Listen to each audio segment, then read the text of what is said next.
जलवायु परिवर्तन को दुनिया की खाद्य सुरक्षा के लिए अब सबसे बड़ी चुनौतियों में से एक माना जाता है। लेकिन एक नए अंतर्राष्ट्रीय अध्ययन ने चावल उत्पादन को लेकर उम्मीद जगाने वाली तस्वीर पेश की है। अध्ययन के मुताबिक जलवायु परिवर्तन के नेगेटिव प्रभावों के बावजूद पिछले 5 दशकों में वैश्विक चावल उत्पादन लगभग दोगुना हो गया है।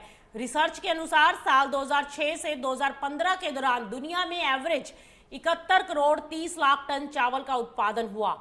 जानकारों का कहना है कि यह बढ़ोतरी केवल अनुकूल मौसम की वजह से नहीं, बल्कि किसानों द्वारा अपनाई गई बेहतर कृषि तकनीकों और मैनेजमेंट उपायों का परिणाम है। अध्ययन में दक्षिण और दक्षिण पूर्व एशिया को दुनिया का सबसे बड़ा चावल उत्पादक क्षेत्र बताया गया।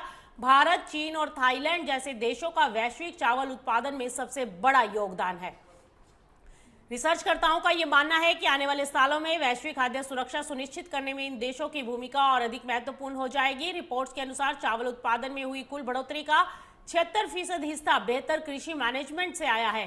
खेती के क्षेत्र का विस्तार सबसे बड़ा कारक रहा और जिसका योगदान 52% दर्ज किया गया है। वहीं सिंचाई क्षेत्र बढ़ने से 39% और वर्षाधारित खेती के विस्तार से 13% योगदान मिला। इसके अलावा नाइट्रोजन, फर्टिलाइजर्स और जैविक खादों के बेहतर उपयोग ने भी उत्पादन में महत्वपूर्ण भूमिका निभाई है। हालांकि अध्ययन में यह भी बताया गया है कि जलवायु परिवर्तन का असर लगातार बढ़ रहा है और वर्तमान में बढ़ती कार्बन डाइऑक्साइड से उत्पादन को लगभग 30% तक प्रॉफिट मिला है।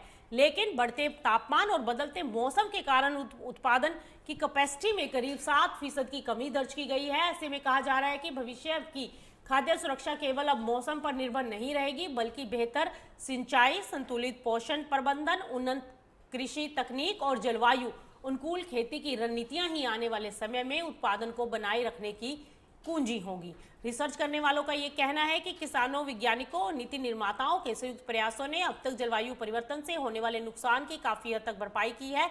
लेकिन बढ़ती आबादी की खाद्य जरूरतों को पूरा करने के लिए कृषि क्षेत्र में नवाचार और समाज खेती को भी बढ़ावा देना होगा।